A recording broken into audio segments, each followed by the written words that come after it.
16வது அதிகாரம் 11வது வசனம், உமது சமூகத்தில் பரிபூர்ண ஆனந்தமும் வலது பாரிசத்தில் நித்திய பேரின்பமும் உண்டு அப்படின்னு சொல்லியிருக்கு.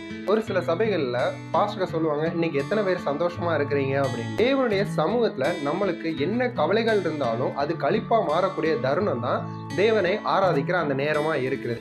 எவ்வளவு கண்ணீர்கள், எவ்வளவு பாடுகள் இருந்தாலும் சபையில போய் தேவனை துதிக்கும் பொழுது நம்மையே அறியாம அந்த காரியங்கள் எல்லாம் விலகி தேவனுடைய சமாதானமும் பரிபூர்ண ஆனந்தமும் நம்ம வாழ்க்கையில உண்டாகிறதா இருக்குது.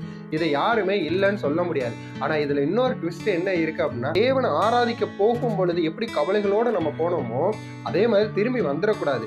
தேவ சமூகத்துல நம்முடைய பாரங்கள் எல்லாவற்றையும் இறக்கி விட்டு தேவனுடைய அந்த ஆனந்தத்தை, அந்த சமாதானத்தை, அந்த நிறைவை பெற்று தான் நம்ம தேவ சமூகத்துல இருந்து வெளிவரணும். அதெல்லாம் தேவனுடைய வார்த்தையே சொல்லுகிறது, அவருடைய சமூகத்தில் பரிபூர்ண ஆனந்தமும் நித்திய பேரின்பமும் இருக்குது அப்படின்ட்டு.